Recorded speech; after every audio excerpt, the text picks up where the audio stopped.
దేవుని యొక్క వాక్యాన్ని కలిసి ధ్యానించడానికి వచ్చిన మీ అందరికీ మన ప్రభువును రక్షకుడునైన యేసుక్రీస్తు వారి నామంలో శుభాలు తెలియజేస్తూ ఉన్నాం. వాక్యాన్ని చదువుకుందాం.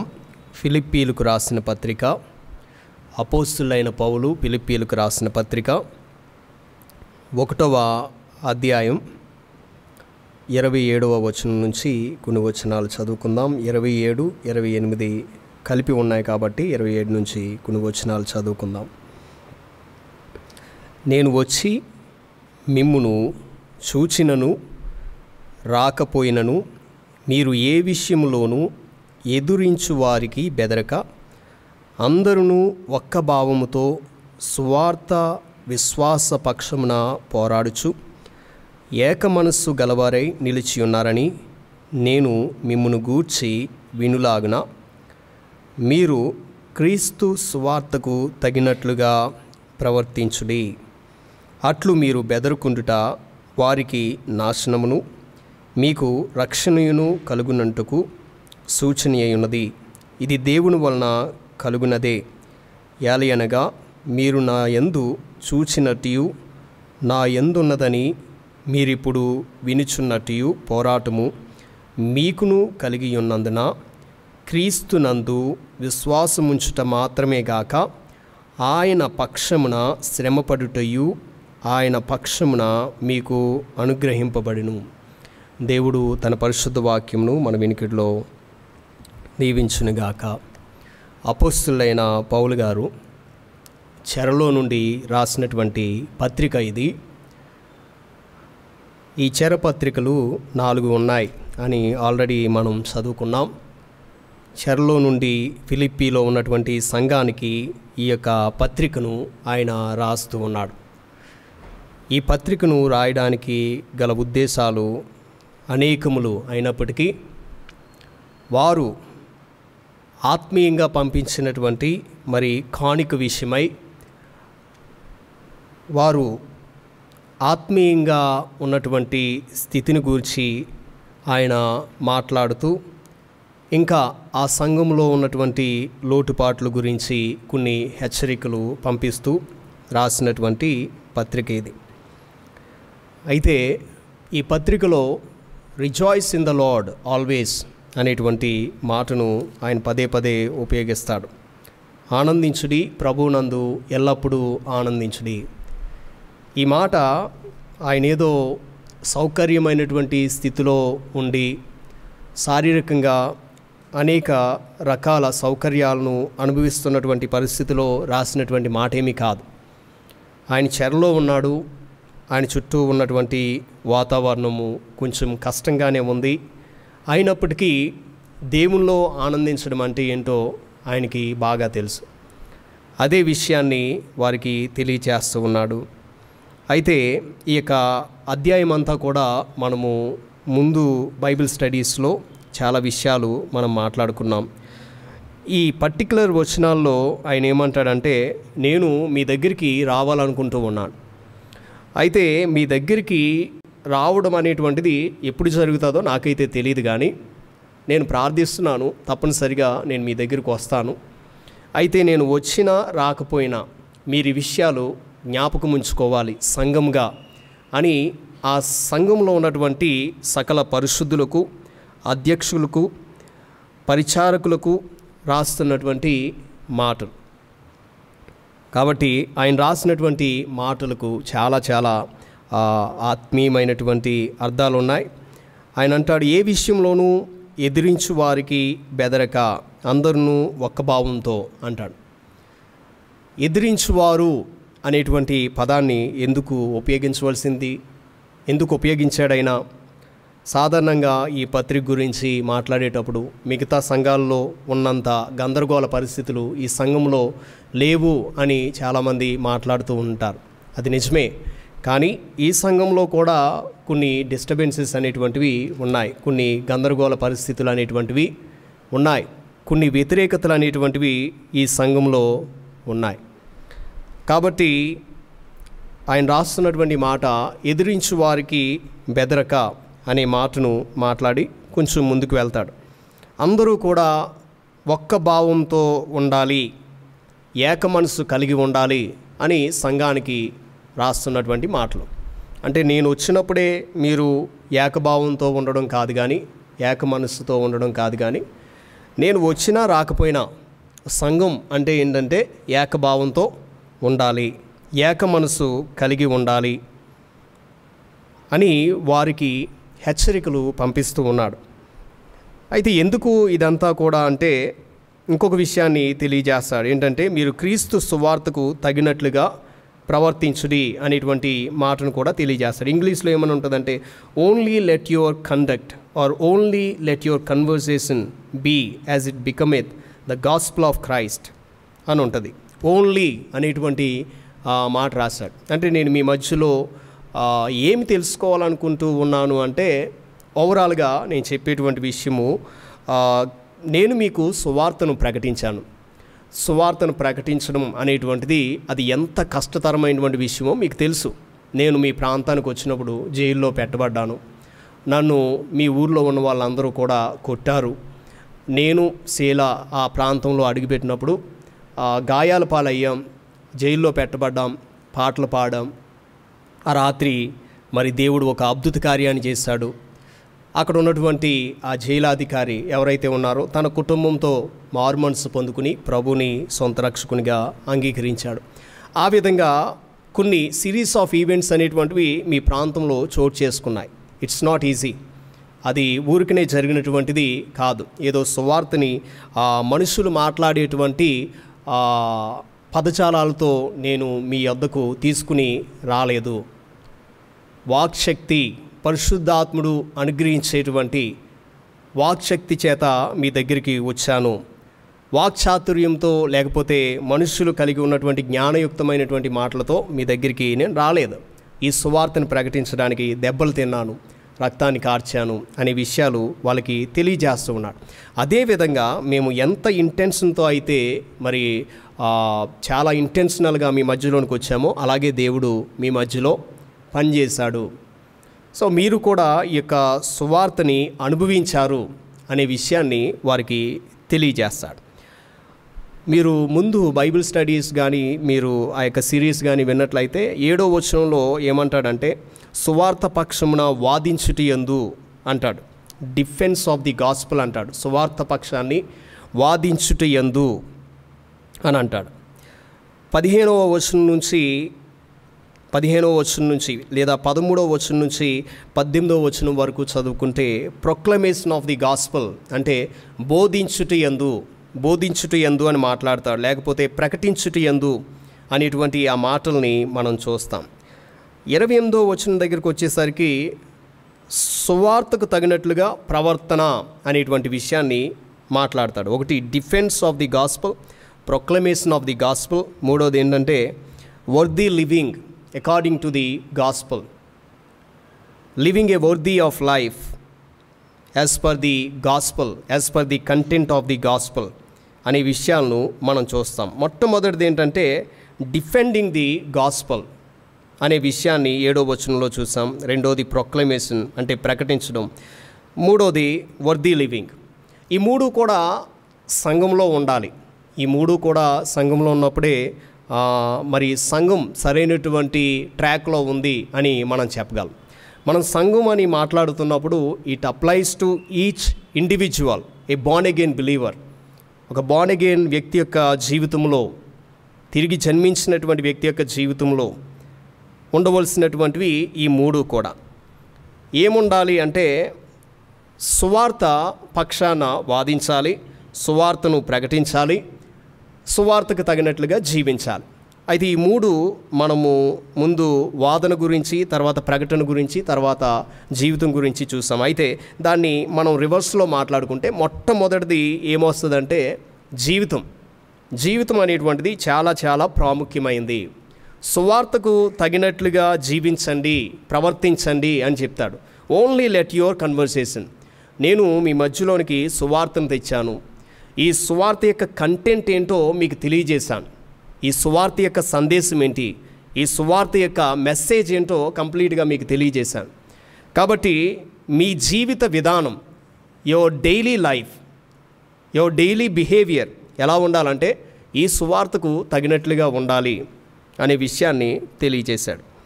రెండోది అంటే it has to do with the transformation. అంటే ఈ సువార్త ఒక వ్యక్తి జీవితంలోనికి వచ్చినప్పుడు తప్పనిసరిగా ట్రాన్స్ఫర్మేషన్ అనేటువంటిది చోటు చేసుకోవాలి, పరివర్తన అనేటువంటిది చోటు చేసుకోవాలి. అది అందరి జీవితాల్లో కూడా ఒకే విధంగా ఉంటుంది. ఈ పరివర్తన అనేటువంటిది ఫర్ ఎగ్జాంపుల్ మారు మనసు అనుభవం గురించి మనం ఎవరినైనా అడిగామనుకోండి, అది అందరి జీవితాల్లో కూడా ఈ మారు మనసు అనుభవం అనేటువంటిది నేను పాపిని అని నేను ఒప్పుకున్నాను అనే విషయాన్ని తప్పనిసరిగా తెలియజేస్తాను. యేసుక్రీస్తు ప్రభువారిని సొంత రక్షకునిగా నా హృదయంలో నేను నమ్మాను, నా నోటితో ఒప్పుకున్నాను, నేను కంప్లీట్గా ఆయనలో విశ్వాసం ఉంచాను, నేను చనిపోతే ఆయనే నన్ను పరలోక రాజ్యానికి తీసుకుని వెళ్ళగలడు అనే నమ్మికతో గొప్ప ప్రగాఢమైనటువంటి విశ్వాసంతో నేనున్నాను అనే విషయాన్ని, సత్యాన్ని ప్రతి ఒక్కరూ కూడా తెలియచేయవలసిందే. ఒకరు ఈ విధంగా ఒకరు ఆ విధంగా రక్షించబడ్డాను అనడానికి లేదు. అంటే మీన్స్ అనేటువంటిది ఒకటే. అంటే ఫర్ ఎగ్జాంపుల్ అపోస్తులైన పౌలు దమస్కు మార్గంలో రక్షించబడ్డాడు. దమస్కు మార్గంలో యేసుక్రీస్తు ప్రభువారు ఆయన్ని దర్శించడం వలన ఆయనలో విశ్వాసం ఉంచాడు, తను పాపిని అని ఒప్పుకున్నాడు, ప్రభువులో విశ్వాసం ఉంచాడు, మారుమనసు పొందుకున్నాడు, ప్రభు తట్టు తిరిగాడు. పేతురు అనేటువంటి ఆయన్ని తన సహోదరుడైనటువంటి ఆంద్రేయ యేసుక్రీస్తు ప్రభువారిని పరిచయం చేశాడు. సిలువ మీద ఉన్నటువంటి దొంగ లాస్ట్ మూమెంట్లో ఈ యొక్క మారుమనసు అనేటువంటిది పొందుకోవడం మనం చూస్తాం. సమరయ స్త్రీ యేసుక్రీస్తు ప్రభువారు చాలాసేపు మాట్లాడిన తర్వాత ఆమె తను పాపిని అనేటువంటి విషయం గ్రహించి తన ఊర్లోనికి వెళ్ళి ప్రజలందరినీ తీసుకుని వచ్చింది. ఆయనే మెస్సియాగా ఆమె విశ్వసించినట్లుగా మనం చూస్తాం. ఈ విధంగా రక్షణ కార్యం అనేటువంటిది ఇన్ ఎవ్రీబడీస్ లైఫ్, ప్రతి ఒక్కరి జీవితంలో కూడా ఒకే విధంగా ఉంటుంది. ఈ యొక్క మారు మనసు అనుభవం అనేటువంటిది ఒకే విధంగా ఉండాలి. కొంతమంది సాక్ష్యాలు చెప్తారు, నేను పలానా టైంలో నేను మందు తాగేవాడిని, అయితే దేవుడు ఒకరోజు నాతో మాట్లాడాడు, దాన్ని విడిచిపెట్టాను. కొంతమంది చెప్తారు, నేను పలానా టైంలో చాలా లోకానుసారమైనటువంటి తిరుగులు తిరిగేవాడిని, కానీ దేవుడు నాతో మాట్లాడాడు, దాన్ని నేను విడిచిపెట్టేశాను. కొంతమంది అంటారు, నేను ఏ తప్పు చేయలేదు, నాకు తెలిసినంత వరకు నేను మందు తాగలేదు, లేకపోతే ఏ తప్పు చేయలేదు, కానీ ఒకరోజు కూర్చుంటే దేవుడు చాలా ముక్కుసూటిగా మాట్లాడాడు, నేను పాపిని అనేటువంటి విషయాన్ని ఒప్పింపజేశాడు. సో ఈ విధంగా అంటే ఎలాంటి బ్యాక్గ్రౌండ్ అయినా, ఎలాంటి స్థితిగతుల్లో జీవిస్తున్నా కానీ మారు మనసు దగ్గరికి వచ్చేసరికి తప్పనిసరిగా ప్రతి ఒక్కరూ ఒప్పుకోవాల్సింది ఏంటంటే నేను పాపిని అనేటువంటి విషయాన్ని గ్రహించాలి, మనం పాపులు అనేటువంటి విషయాన్ని గ్రహించాలి. సో ఈ ట్రాన్స్ఫర్మేషన్ అనేటువంటిది అది అక్కడితోనే ఆగిపోయేది కాదు. మనము ఈ లోకంలో ఈ ప్రయాణం ముగించే వరకు కూడా ఈ ట్రాన్స్ఫర్మేషన్, ఈ రూపాంతరపరిచేటువంటి ప్రక్రియ అలా జరుగుతూనే ఉంటుంది. ప్రతిరోజు కూడా ఇది మనలో చోటు చేసుకుంటూ ఉంటుంది. అయితే ఇది పర్సనల్గా ఎక్స్పీరియన్స్ చేసేది, వ్యక్తిగతంగా ఎక్స్పీరియన్స్ చేసేది. రెండోది ఏంటంటే ఈ వ్యక్తిగతంగా ఎక్స్పీరియన్స్ చేసినటువంటి వ్యక్తి ఏం చేస్తాడంటే అది చాలా విలువైంది కాబట్టి దాన్ని ఏం చేస్తాడు, తప్పనిసరిగా ప్రకటిస్తాడు. ఈ ప్రకటన అనేటువంటిది రెండవదిగా జరిగేటువంటి ప్రక్రియ. మొదటి ఏంటంటే నేను వ్యక్తిగతంగా అనుభవించాలి రక్షణని. నేను వ్యక్తిగతంగా అనుభవించిన తర్వాత నేను ప్రభువులో ఎదుగుతున్నటువంటి సమయంలో రెండోది జరిగేది ఏంటంటే నేను ఏదైతే అనుభవించానో ఈ యొక్క రక్షణ ఆనందాన్ని ఇతరులకి తెలియజేయడానికి నేను సిద్ధపడతాను. నాకు కనిపించిన ప్రతి ఒక్కరికి కూడా ప్రభువు గురించి నేను చెప్తాను. అది నా సాక్షి రూపంలోనో లేకపోతే దేవుడు చేసినటువంటి కార్యాల రూపంలోనో నేను తెలియజేస్తాను. ఎందుకంటే ఇదిగో నా పరిస్థితి ఇప్పుడు బాగానే ఉంది, నీవు కూడా ప్రభువుని నమ్ముకుంటే నీవు కూడా బాగానే ఉంటావు. అంటే ఇహలోకాన్ని దృష్టిలో పెట్టుకుని కాదు, నీవు రక్షించబడితే నిత్య జీవాన్ని పొందుకుంటావు. ఈ లోకంలో మనం జీవించేటువంటి జీవితం కొద్ది కాలం మాత్రమే, కాబట్టి నీ ప్రశ్నలన్నిటికీ కూడా ప్రభువే సమాధానం చెప్పగలడు అని మనము ఈ యొక్క సువార్తని ప్రకటిస్తాం. మూడవదిగా జరిగేది ఏంటంటే ఈ ప్రకటించేటప్పుడు కొంతమంది రకరకాల ప్రశ్నలు అడుగుతారు. ఏంటి, నేను యేసు ప్రభువునే ఎందుకు నమ్ముకోవాలి, ఈ లోకంలో ఎంతోమంది ఉన్నారు కదా, లేకపోతే ఈ యేసు ప్రభు నిజమైన దేవుడని నీవెలా చెప్పగలవు, ఈ సువార్తే సరైందని నీవెలా చెప్పగలవు అని కొంతమంది వాదిస్తూ ఉంటారు. చర్చిలోకి వచ్చినప్పుడు మోకాళ్ళు వేసి ప్రార్థన చేయాలా, లేకపోతే కూర్చుని ప్రార్థన చేయాలా? నేను చర్చి బయట ఉండి ప్రార్థన చేస్తే దేవుడు ఆలకించడా? లేకపోతే నేను ఆదివారం తప్పనిసరిగా చర్చికే రావాలా? ఇంటి దగ్గర మంచమే పడుకొని టీవీలో కూర్చుని టీవీలో చూస్తా నేను ఆరాధించవచ్చు కదా? ఇలాంటి రకరకాల ప్రశ్నలు, సువార్తకు సంబంధించి రకరకాల ప్రశ్నలు అడుగుతారు. ఇలాంటి వాదన ఎదురైనప్పుడు తప్పనిసరిగా మనం డిఫెండ్ చేసేటువంటి విధంగా ఉండాలి. అంటే మనం ఏమైతే నమ్ముతున్నామో దాన్ని మనం సరిగా కానీ నమ్మినట్లయితే దాని యొక్క కంటెంట్ మనకు తెలిసి ఉండాలి. ఏమైతే నమ్మి ఉన్నానో దాన్ని గూర్చినటువంటి నాలెడ్జ్ నాకు తెలిసి ఉండాలి. దాని గురించి మనం వారితో వాదిస్తాం. వాదించడం అంటే ప్రేమతోనే వాళ్ళకి సమాధానం తెలియజేస్తాం. ఏదో కొట్లాటికి వెళ్ళినట్లుగా కాదు, లేకపోతే కోపంతో వాళ్ళకి సమాధానం చెప్పినట్లుగా కాదు. వాళ్ళకి ప్రేమతోనే దేవుని యొక్క సువార్తను గూర్చినటువంటి విషయాలు ప్రేమతోనే వాళ్ళకి తెలియజేస్తాం. సో ఈ మూడు కూడా జరగాలి. మొదటిది ఏంటంటే వర్దీ లివింగ్, అది ఉండాలి. రెండోది ఏంటంటే ప్రకటించడం అనేటువంటిది ఉండాలి.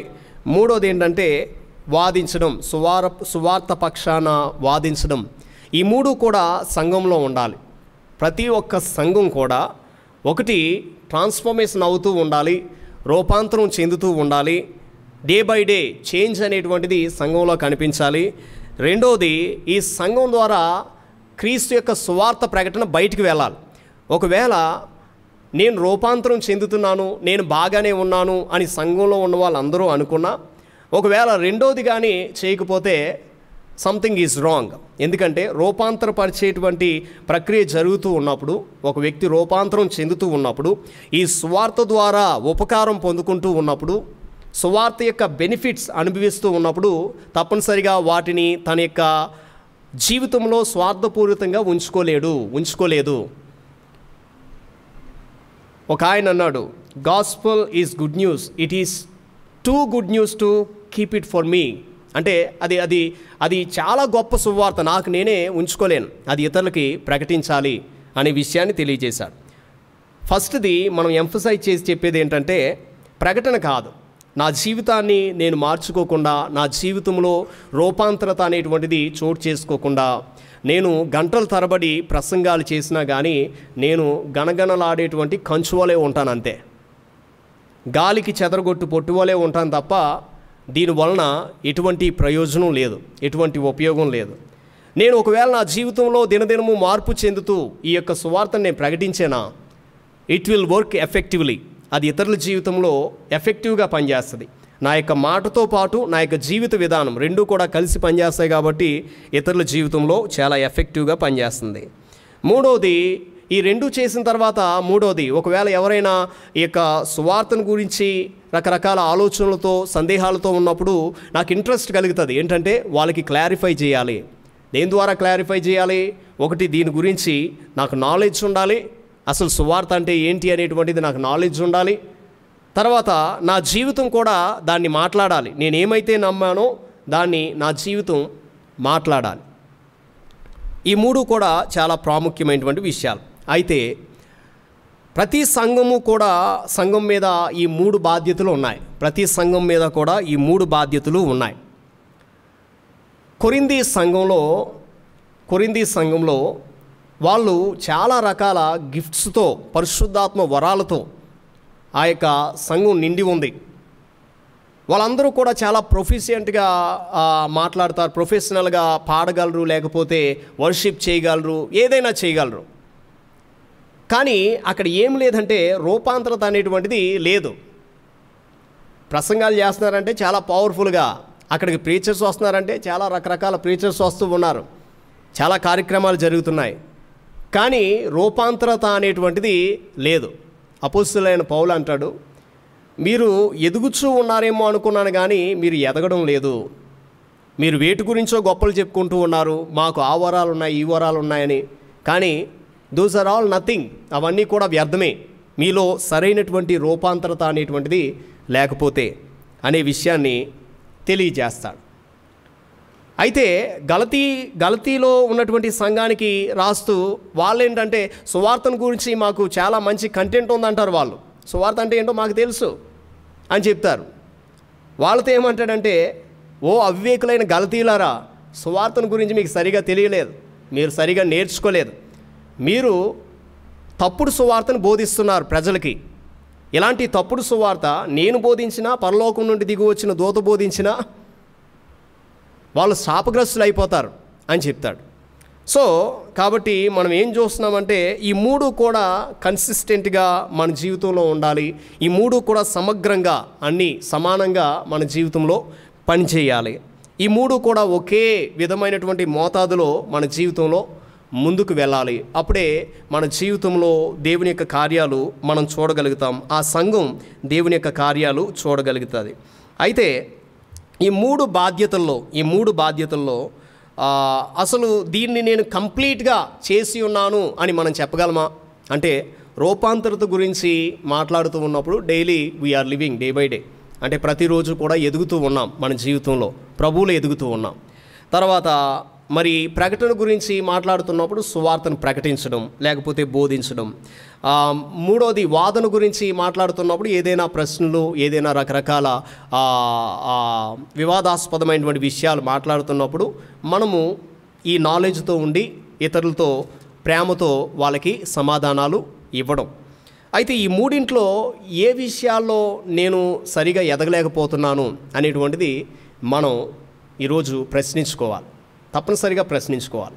కొన్నిసార్లు మనం ఆత్మీయ జీవితంలో చాలా కోల్డ్ అయిపోయేటువంటి అవకాశాలు ఉంటాయి. ఎందుకంటే మొదటి రోజులో ఈ సువార్తను తెలుసుకున్నప్పుడు, మనం రక్షించబడినటువంటి మొదటి దినాల్లో మనం ఎవరు కనిపించినా కానీ వాళ్ళకి సువార్త చెప్పాలనేటువంటి ఆశ ఉండేది. ఎవరు కనిపించినా కానీ ఇర్రెస్పెక్టివ్ ఆఫ్ ద పీపుల్, వాళ్ళు ఎవరైనా కావచ్చు, ఏ ప్రాంతంలో అయినా కావచ్చు, మనం ప్రయాణాలు చేస్తున్నప్పుడు ఎవరైనా మనకు కనిపిస్తూ ఉన్నప్పుడు మన యొక్క ఆలోచన దేనితో నిండిపోయి ఉండేదంటే, ఇదిగో నేను ప్రభువుని తెలుసుకున్నాను, నేను చనిపోతే దేవుని దగ్గరికి వెళ్తా, మరి మిగతా వాళ్ళ సంగతి ఏంటి? ఒక రకమైనటువంటి భారంతో మనం ఉండేవాళ్ళం. మరి రాను ఏమైపోయింది ఆ భారం అనేటువంటిది ప్రశ్నించుకోవాలి. అంటే ఒకవేళ నీవు ఆ విధంగా మరి ప్రకటించేటువంటి స్థితిలో లేకపోతే తప్పనిసరిగా మనము ప్రశ్నించుకోవాల్సినటువంటి ఆవశ్యకత ఎంతైనా ఉంది. ఈ మూడు కూడా సమగ్రంగా చూసుకోవాలి. అయితే ఈ మూడింటి గురించి చెప్పి అపోస్తులైన పౌలు ఏమంటాడంటే, మీ సంఘంలో కొన్ని అలజడులు చోటు చేసుకుంటున్నాయి అని నేను విన్నాను. మీ సంఘంలో దేవునికి విరోధంగా ఎదిరించేటువంటి వ్యక్తులు ఉన్నారు అని నేను విన్నాను. ఎవరికి రాస్తున్నటువంటి మాటలు?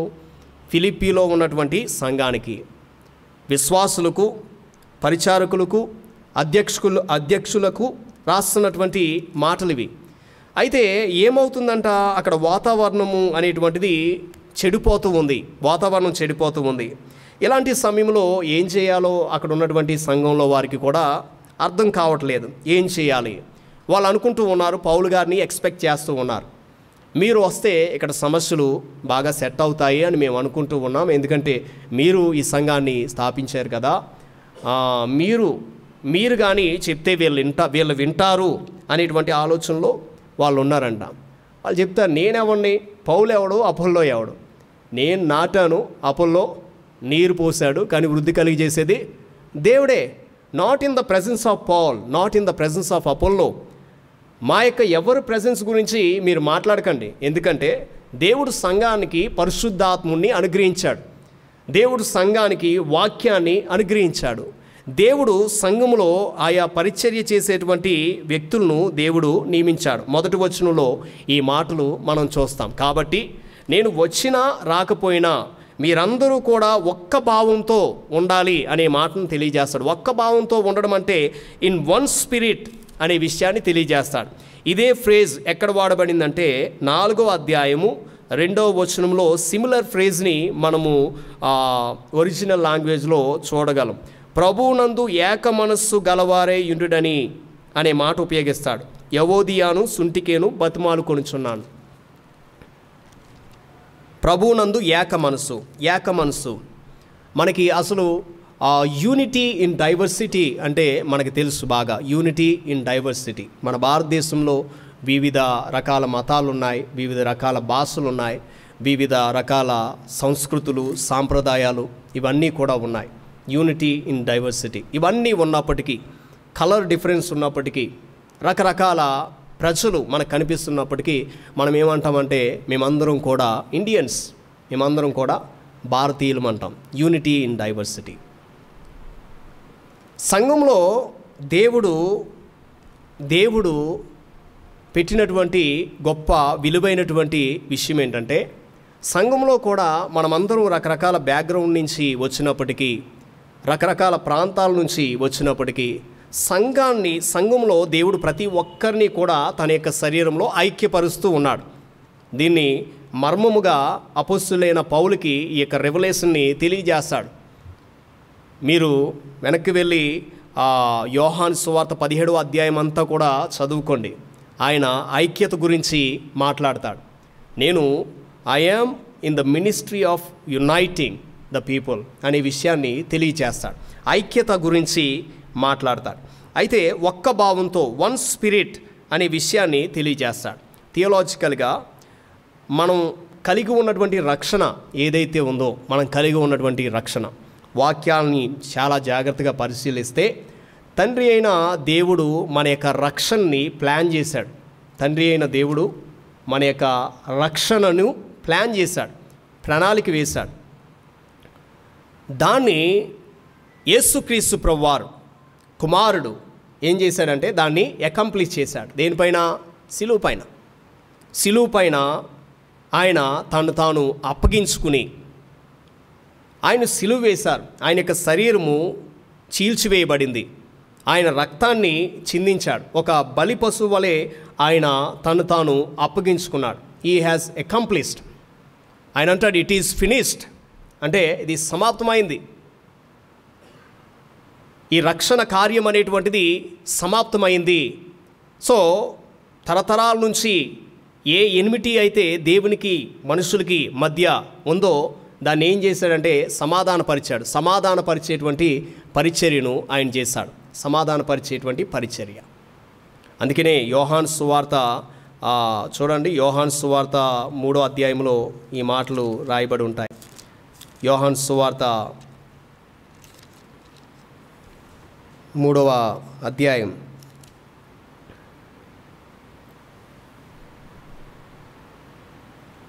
18వ వచనం, ఆయన యందు విశ్వాసముంచువానికి తీర్పు తీర్చబడదు. విశ్వసింపని వాడు దేవుని అద్వితీయ కుమారుని నామమందు విశ్వాసం ఉంచలేదు గనుక వానికి ఇంతకు మునిపే తీర్పు తీర్చబడెను. ఆ తీర్పు ఇదే: వెలుగు లోకంలోనికి వచ్చెను గాని తమ క్రియలు చెడ్డవైనందున మనుషులు వెలుగును ప్రేమింపక చీకటినే ప్రేమించిరి. దుష్కార్యం చేయు ప్రతివాడును వెలుగును ద్వేషించును, తన క్రియలు దుష్క్రియలుగా కనబడకుండునట్లు వెలుగునొద్దకు రాడు. ఈ విషయాలు చాలా స్పష్టంగా ఈ యొక్క విషయాలు మనకి కనబడుతూ ఉన్నాయి. సో కాబట్టి ఆల్రెడీ తీర్పు తీర్చబడింది. ఎవరైతే ప్రభు యొక్క వెలుగులోనికి రాలేరో, ఎవరైతే ప్రభు యొక్క వెలుగును అంగీకరించలేరో, ఎవరైతే యేసుక్రీస్తు ప్రభు వారు ఏదైతే అకంప్లిష్ చేశారో వారి యొక్క జీవితాల్లో అది కలిగి లేకపోతే వారికి ముందుగానే తీర్పు తీర్చబడింది అనే విషయాన్ని తెలియజేస్తూ ఉన్నాడు. సో ఆయన అకంప్లిష్ చేశాడు. ఈయన ఇప్పుడు పరిశుద్ధాత్మ దేవుడు సంఘానికి ఇవ్వబడ్డాడు. పరిశుద్ధాత్మ దేవుడు on the day of Pentecost మనం చూస్తాం. He has fully come. ఆయన సంపూర్ణంగా దిగి రావడాన్ని మనం చూస్తాం. ఇప్పుడు ఈ పరిశుద్ధాత్మ దేవుడు ఏదైతే తండ్రి అయిన దేవుడు ఏదైతే వాగ్దానం చేశాడో దాన్ని సంఘానికి అప్లై చేస్తూ ఉన్నాడు. సంఘానికి అప్లై చేస్తూ ఉన్నాడు. అంటే ఈ మినిస్ట్రీ ఆఫ్ యూనిటీ అనేటువంటిది ఏదో మనం ఇన్వెంట్ చేసింది ఏమీ కాదు. ఈ మినిస్ట్రీ ఆఫ్ యూనిటీ అనేటువంటిది మనం ఇన్వెంట్ చేసింది కాదు. చూడండి, ఫర్ ఎగ్జాంపుల్, నేను మారు మనసు పొందుకున్నటువంటి ఒక వ్యక్తిగా ఇంకొక మారు మనసు పొందుకున్నటువంటి వ్యక్తిని గూర్చి నేను ఆలోచిస్తూ ఉన్నప్పుడు, ఒక సర్టెన్ థింగ్ గురించి నేను మాట్లాడుతూ ఉన్నప్పుడు, ఒకవేళ ఆ వ్యక్తి దీని గురించి ఏమనుకుంటాడో అని నేను భయపడవలసినటువంటి అవసరం లేదు. ఎందుకంటే నాలో ఆ యొక్క వ్యక్తిలో ఎవరైనా కావచ్చు, ఇరువురిలో దేవుని యొక్క ఆత్మ కానీ పనిచేసినట్లయితే తప్పనిసరిగా ఏక మనస్సు అనేటువంటిది, ఏక భావం అనేటువంటిది తప్పనిసరిగా పనిచేస్తుంది. అందుకనే మరలా తెలియజేస్తున్నాను, it is not which we have invented. ఈ ఐక్యత అనేటువంటిది మనము ఇన్వెంట్ చేసింది కాదు, మనం కనిపెట్టుకున్నది కాదు. సో కాబట్టి ఇక్కడ వాక్య భాగంలో మనం చూస్తూ ఉన్నాం, ఇది దేవుడు అకంప్లిష్ చేసింది. ఈ యూనిటీ అనేటువంటిది దేవుడు అకంప్లిష్ చేసింది. దీన్ని ఎవరు అప్లై చేస్తూ ఉన్నారు అంటే పరిశుద్ధాత్మ దేవుడు అప్లై చేస్తూ ఉన్నాడు. నేను పరిశుద్ధాత్మని కలిగి ఉంటే తప్పనిసరిగా ఈ యొక్క మినిస్ట్రీ ఆఫ్ యూనిటీ అనేటువంటిది నాలో తప్పనిసరిగా పనిచేయవలసిందే. సో మరలా ఇక్కడ ఇంకొక మాట మాట్లాడతాడు. ఏమంటాడంటే మీరు ఒక్క భావంతో అని చెప్తాడు, అంటే వన్ స్పిరిట్. రెండవది ఏమంటాడంటే ఏక మనసు గలవారై, వన్ మైండ్ అంటాడు. One spirit, one mind. ఇది ఎలా సాధ్యమవుతుంది? ఫర్ ఎగ్జాంపుల్ ఇక్కడ మనం రకరకాల మనుషులు కూర్చున్నాం. ఇందులో కొంతమంది బాగా చదువుకున్న వాళ్ళు ఉండొచ్చు, కొంతమంది తక్కువ చదువుకున్న వాళ్ళు ఉండొచ్చు, కొంతమంది బాగా ఏజ్డ్ గ్రూప్ వాళ్ళకి సంబంధించిన వాళ్ళు అయి ఉండొచ్చు, కొంతమంది ఇంకా యవనస్తులుగానే ఉండొచ్చు. ఇప్పుడు ఒక్కొక్కరి ఆలోచన ఒక్కొక్క విధంగా ఉంటుంది. ఒక్కొక్కరి భావోద్వేగాలు ఒక్కొక్క విధంగా ఉంటూ ఉంటాయి. కొంతమంది ఊరికనే కోపపడతారు, కొంతమంది ఏం చేసినా కానీ కోపపడరు. కొంతమంది ఊరికనే నవ్వుతారు, కొంతమంది ఏం చేసినా నవ్వరు. కొంతమంది యొక్క భావోద్వేగాలు ఒక్కొక్కరివి ఒక్కో విధంగా ఉంటాయి. ఇప్పుడు మరి యూనిటీ ఆఫ్ ద స్పిరిట్ అన్నప్పుడు తప్పనిసరిగా భిన్న అభిప్రాయాలు అనేటువంటివి రావడానికి అవకాశం ఉంది. సంఘంలో భిన్న అభిప్రాయాలు రావడానికి అవకాశం ఉంది. వాక్యాన్ని బట్టి మనం చూస్తే అసలు మైండ్ అనేటువంటి దానికి గ్రీకు భాషలో ఏం వాడబడిందంటే జుకే అనేటువంటి గ్రీకు పదం ఉపయోగించాడు అపోస్తలుడైన పౌలు గారు. సుకే అంటే ఏంటంటే it refers to my moral energies. Moral energies అంటే ఏంటంటే నా యొక్క మారల్ జీవితానికి సంబంధించింది, నా భావోద్వేగాలకి సంబంధించింది. జుకే అనేటువంటి పదం ఉపయోగించారు. అంటే ఏంటంటే it points to what we feel about things and how we react to them. For example, గొలియాతు లోయలో ఉన్నాడు, అందరినీ కూడా సవాలు విసురుతూ ఉన్నాడు. ఓకేనండి. అక్కడ వాళ్ళందరూ కూడా ఏం చేస్తున్నారు? 40 దినాలు ఏం చేస్తున్నారు? 40 రోజులు పగళ్ళు రాత్రులు వచ్చి చూసి వెళ్ళిపోతున్నారు అంతే. ఓకేనండి. కానీ ఒక్క వ్యక్తి వచ్చాడు, ఆ వ్యక్తి యొక్క పర్స్పెక్టివ్ ఎలా ఉంది? వేరే విధంగా ఉంది. అంటే అక్కడ ఉన్నటువంటి శత్రువుని ఎదిరించడంలో ఈ ఒక్క వ్యక్తే సరిగా ఆలోచించగలిగాడు. మరి ఆయన దేవుని చిత్తంలో ఉన్నాడా లేదా? దేవుని చిత్తంలో ఉన్నాడు. అదేవిధంగా మరి మిద్యానీయులతో ఇశ్రాయేలీలు పాపం చేస్తున్నారా? అప్పటికే ఆ రోగాన్ని దేవుడు పంపించాడు. ఆ రోగం చేత అనేక మంది చనిపోతూ ఉన్నారు. మోయాబు స్త్రీలతో పాపం చేస్తూ ఉన్నారు. అప్పుడు ఒక ఇశ్రాయేలీయుడు వెళ్ళి మరలా ఏం చేస్తాడంటే ఇంకొక ఆమెను మిద్యాను స్త్రీని తీసుకుని ప్రత్యక్ష గుడారం ముందే పాపం చేస్తాడు. అందరూ సైలెంట్గానే ఉన్నారు. కానీ ఒక వ్యక్తి ఏం చేశాడు? ఫీనిహాస్ అనేటువంటి వ్యక్తి బల్లెం పట్టుకుని వెళ్ళి వాళ్ళని వాళ్ళ యొక్క పాపానికి మట్టు పెట్టినట్లుగా మనం చూస్తాం. తర్వాత దేవుడు ఏం మాట్లాడాడు? నేను వార్వలేని దాన్ని ఫీనిహాసు వార్వలేకపోయాడు. ఇప్పుడు ఈ యొక్క నెబుకద్నెజరు యొక్క సామ్రాజ్యంలో చాలామంది ఇశ్రాయేలీయుల్ని వారు డిపోర్ట్ చేసుకుని వెళ్ళిపోయారు, చెరలోనికి తీసుకుని వెళ్ళిపోయారు.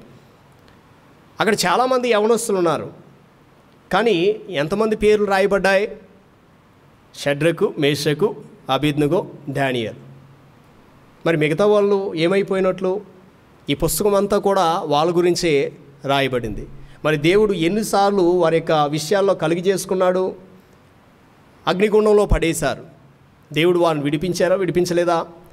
సింహాల గుహలో పడేశారు, దేవుడు వారిని విడిపించలేదా? సో ఈ విధంగా అంటే వన్ మైండ్ గురించి మనం మాట్లాడుతున్నప్పుడు it refers to our moral energies. అంటే ఏంటంటే మనం ఏదైనా చూసినప్పుడు how are we reacting towards the things. For example రీసెంట్గా మణిపూర్ ప్రాంతంలో భయంకరమైనటువంటి పర్సిక్యూషన్ అనేటువంటిది జరిగినప్పుడు దేవుని బిడ్డలుగా మనం ఎలా రియాక్ట్ అవుతూ ఉన్నాం? ఫర్ ఎగ్జాంపుల్, మీకు క్లోజ్గా ఉన్న వాళ్ళు ఎవరో చనిపోయారు, మీ కుటుంబీకుల్లో ఎవరో క్లోజ్గా ఉన్నటువంటి వ్యక్తి చనిపోయారు, మీ స్పందన ఏ విధంగా ఉంటుంది? సో ఇక్కడ వన్ స్పిరిట్ గురించి మాట్లాడుతూ ఉన్నప్పుడు మీరందరూ కూడా ఒక్క ఆత్మలోనికే బాప్తిసం తీసుకోలేదా అంటాడు అపోస్తలుడైన పౌలు. Spirit is not divided, the holy spirit is not divided. So కాబట్టి తప్పనిసరిగా ఈ యొక్క స్పందించేటువంటి విధానం అనేటువంటిది ఐక్యతతో కూడిందై ఉండాలి. వాక్యంలో మనం చూస్తూ ఉన్నాం. How do we react? For example, ఒక రక్షించబడినటువంటి వ్యక్తికి, రక్షణ పొందనటువంటి వ్యక్తికి డిఫరెన్స్ ఏంటి ఆ సమయంలో? ఒకవేళ పర్సిక్యూషన్ గురించి న్యూస్ వచ్చింది, రీసెంట్గా ప్రవీణ్ పగడాల్ గారు మరి ఆయన మరణించారు. ఓకేనండి. రక్షించబడినటువంటి వ్యక్తి ఆ యొక్క విషయాన్ని తెలుసుకున్నప్పుడు ఏ విధంగా స్పందించాడు?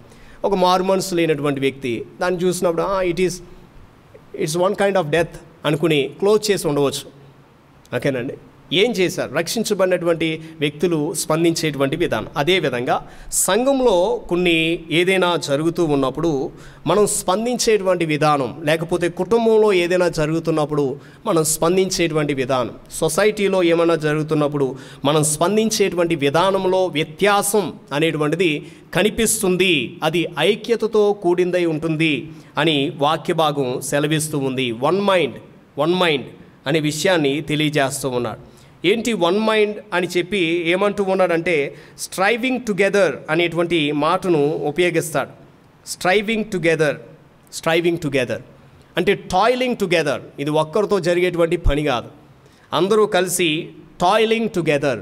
ఇంకొక మాటలో చెప్పాలంటే, నాకు తెలుసు మీరందరూ డిఫరెంట్ ఎమోషన్స్ కలిగి ఉన్నారని, లేకపోతే అందరూ వేరు అభిప్రాయాలను కలిగి ఉన్నారని, కానీ పౌలు గారు చెప్పేటువంటి విషయం ఏంటంటే వన్ ఎమోషన్ అనేటువంటి విషయాన్ని మాట్లాడతాడు. వన్ ఎమోషన్ అనే విషయాన్ని. అది ఎలా సాధ్యమవుతుందంటే అది కేవలం పరిశుద్ధాత్మ దేవుని ద్వారా మాత్రమే అది సాధ్యమవుతుంది. The way we look at the things, the way we react. ఈ విషయాలు చాలా ప్రాముఖ్యమైనవి. Oneness of emotion, oneness of decision, oneness of desire. ఒక సంఘానికి, ఫిలిప్పీలో ఉన్నటువంటి సంఘంతో మాట్లాడుతూ, నేను వచ్చినా రాకపోయినా మీరందరూ కూడా ఏక భావంతో ఉండాలి, ఏక మనస్సు గలవారై ఉండాలి. ఇప్పుడు ఈ యొక్క ఏక మనస్సు, ఏక భావం అని తెలియజేసేటప్పుడు you should be guided by the holy spirit. అదేదో కొత్త విషయమేమీ కాదు. మీరు రక్షించబడినప్పుడు you have the indwelling of the holy spirit. ఒకవేళ మీరు దేవునిలో ఎదుగుతూ ఉంటే మీ నిర్ణయాలు, మీ యొక్క ఆలోచనలు ఇవన్నీ కూడా దేవుని యొక్క ఆత్మచేతే గైడ్ చేయబడతాయి. ఏక మనస్సు గలవారే అనే విషయాన్ని తెలియజేస్తూ ఉన్నప్పుడు ఇంకొక విషయాన్ని ఆయన తెలియజేస్తాడు. ఇప్పుడు ఏక మనస్సు అనేటువంటిది రావాలంటే తప్పనిసరిగా యూనిటీ ఇన్ లవ్ అనేటువంటిది తప్పనిసరిగా ఉండాలి. Unity in love. క్రైస్తవులుగా, దేవుని బిడ్డలుగా మనల్ని ఈ లోకంలో ఉన్నటువంటి ప్రతి ఒక్కరి నుంచి ప్రత్యేకపరిచేది ఏదైనా ఉందంటే అది కేవలం ప్రేమ మాత్రమే. అది ప్రేమ మాత్రమే, శత్రుత్వం కాదు, పగ కాదు, ద్వేషం కాదు. కేవలము ప్రేమ మాత్రమే మనల్ని దేవుని బిడ్డలుగా ఈ లోకంలో నిలవబెడుతుంది. సో నేను ఒక వ్యక్తిని చూసినప్పుడు ఆ వ్యక్తి మీద నాకు ఏం కలగాలంటే ప్రేమ కలగాలి. Irrespective of the background, irrespective of what he is. తప్పనిసరిగా ఆ ప్రేమ అనేటువంటిది నాకు నేనుగా పుట్టించుకునేది కాదు అని వాక్యం చెప్తూ ఉంది. It's there already. ఇప్పుడు ఈ నరాలు కట్ అయినప్పుడు బ్లడ్ ఏ విధంగా అయితే వస్తుందో, సో నా యొక్క మారల్ ఎనర్జీస్ నుంచి తప్పనిసరిగా ప్రేమ బయటికి రావాలి. అది వాక్యం తెలియజేసేటువంటి విషయం. It is not coming, something is wrong. సంఘానికి తెలియచేస్తున్నటువంటి మాట oneness of emotion, oneness of decision, oneness of Dzire, unity in love. అది కేవలం ప్రేమ ద్వారా మాత్రమే సాధ్యమవుతుంది. ప్రేమ ద్వారా మాత్రమే సాధ్యమవుతుంది. తర్వాత unity in the faith of the gospel అంటాడు. మీరు సువార్త పక్షమున, సువార్త విశ్వాస పక్షమున, 28వ వచనంలో సువార్త విశ్వాస పక్షమున పోరాడుచు, unity in the faith of the gospel. సువార్త విశ్వాస పక్షమున, యూనిటీ ఇన్ ద ఫెయిత్. విశ్వాసం, ఆల్రెడీ నేను విశ్వాసం గురించి చెప్పి ఉన్నాను. విశ్వాసం అనగానే మనం ప్రభువులో విశ్వాసం ఉంచడం, నమ్మిక ఉంచడం అనేటువంటి విషయాన్ని తెలియజేస్తుంది. అది మొదటి ఫేజ్. ఏంటంటే నేను ఒక పాపిగా ప్రభువులో విశ్వాసం ఉంచడం అనేటువంటిది అది ఒక ఎత్తు అయితే, నేను విశ్వాసం ఉంచిన తర్వాత మిగతా వారిని ఈ విశ్వాసంలోనికి ఇన్వైట్ చేయడం అనేటువంటిది that's the other side of the coin. Faith అనేటువంటి మాటకి ఈ రెండు కూడా ఉన్నాయి. ఒకటి నేను విశ్వసించడం, రెండవది ఏంటంటే విశ్వసించడానికి ఇతరుల్ని ఇన్వైట్ చేయడం. ఒకవేళ నేను విశ్వసించి నేను ఇతరులను ఇన్వైట్ చేసేటువంటి స్థితిలో లేకపోతే దట్స్ నాట్ ఫెయిత్. కేవలం నేను మాత్రమే రక్షణ పొందాను, నేను మాత్రమే విశ్వాసం ఉంచాను, ఇతరుల్ని ఇన్వైట్ చేయడానికి లేకపోతే ఆ విశ్వాసానికి ఇన్వైట్ చేయడానికి, ఆ విశ్వాసంలో నమ్మకం ఉంచడానికి, ఆ ప్రభువులో నమ్మకం ఉంచడానికి నేను ఇన్వైట్ చేసేటువంటి స్థితిలో లేకపోతే something is wrong with my spiritual life. ఈ విషయాన్ని గమనించాలి. Unity in the faith of the gospel. రెండవది తర్వాత ఏమంటాడంటే unity in the doctrine, faith of the gospel. సువార్త అంటే మనందరికీ ఏదో గుడ్ న్యూస్ అని చెప్తారు కొంతమంది. That's not according to Bible. 1 Corinthians chapter 15 మొదటి నుంచి కొన్ని వచనాలు చదివితే సువార్త అంటే ఏంటో మనకు తెలుస్తుంది. కానీ అదొక్కటి మాత్రమే కాదు. What is the content of the gospel? అసలు కంటెంట్ ఏంటి, గాస్పల్ యొక్క కంటెంట్ ఏంటి అనేటువంటిది మనకు తెలియాలి. Unity in the doctrine. ఒక చర్చిలో అందరూ ఒకే సిద్ధాంతంలో విశ్వాసం ఉంచకపోతే డివిజన్ అనేటువంటిది వస్తుంది తప్పనిసరిగా. Unity in doctrine. డాక్ట్రిన్ అనేటువంటి పదాన్ని హండ్రెడ్స్ ఆఫ్ టైమ్స్ ఆయన ఉపయోగించాడు పత్రికల్లో. యూనిటీ ఇన్ డాక్ట్రిన్, సిద్ధాంతం. ఏంటి ఆ సిద్ధాంతం?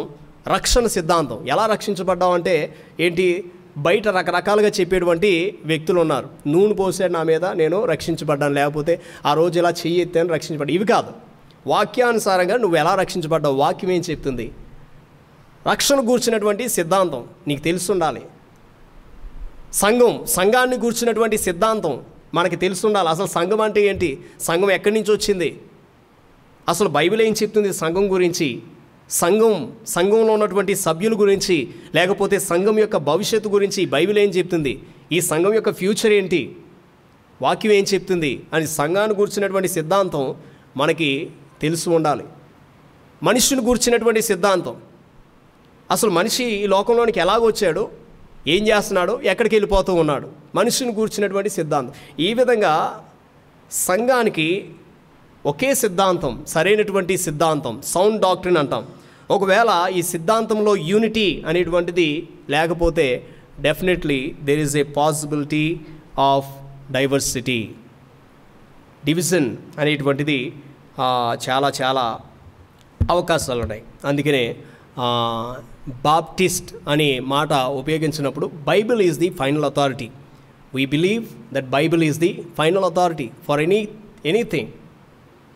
ఏదైనా ప్రాక్టీస్ కావచ్చు, దేనికైనా కావచ్చు. మనకి సుప్రీం ఏంటంటే దేవుని యొక్క వాక్యం. దేవుని యొక్క వాక్యం తర్వాతే ఏదైనా. Autonomous of the local church, లేకపోతే 2 ఆర్డినెన్సెస్, లేకపోతే 2 ఆఫీసెస్. ఈ విధంగా BATEE ఈ యొక్క లెటర్స్కే అందులో దాన్ని కూర్చున్నటువంటి సిద్ధాంతాలు మనకి కనబడతాయి. ఏం నమ్ముతున్నాం మనం అనేటువంటిది. నాకు తెలిసి కొంతమందికి ఆ విషయాలు కూడా తెలియకపోవచ్చు బహుశా. Very sorry to say. So ఏ సిద్ధాంతాన్ని నమ్ముతున్నాను, నేను క్రైస్తవుని ఇన్ని సంవత్సరాల నుంచి అంటే వాట్ ఐ బిలీవింగ్, ఓకేనండి. ఏం నమ్ముతున్నాను నేను అనేటువంటిది చాలా చాలా ప్రాముఖ్యమైనది. నేను ఏం నమ్ముతున్నానో అది నాకు తెలియకపోతే ఎలా బిహేవ్ చేస్తున్నాను అనేటువంటిది నాకు తెలియదు. నేను నమ్మేటువంటిది ఏదైతే ఉందో ఈ సువార్త సత్యము, the content of the gospel will drive my behaviour. నా యొక్క బిహేవియర్ని నడిపిస్తూ ఉంటుంది, అది ఎలా జరుగుతుంది అంటే through the experience of salvation. నేను రక్షించబడ్డాను, సువార్త ద్వారా రక్షించబడ్డాను.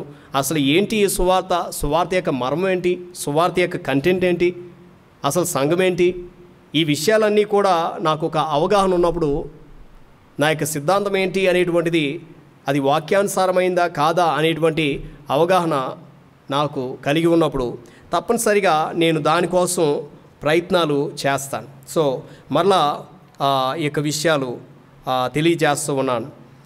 7వ వచనంలో ఏమంటాడంటే సువార్త పక్షమున వాదించుట అంటాడు. 13 నుంచి 18 వచనాల్లో సువార్త ప్రకటన గురించి మాట్లాడతాడు. 28వ వచనంలో సువార్త కోసం బ్రతకడం అనేటువంటి విషయం, సువార్తకు తగినట్లుగా జీవించడం అనేటువంటి విషయాన్ని మాట్లాడతాడు. అయితే సువార్త కోసం బ్రతకడం అనేటువంటిది ముందు రావాలి. సువార్త ప్రకటన అనేటువంటిది రెండవదిగా మన జీవితంలో ఉండాలి.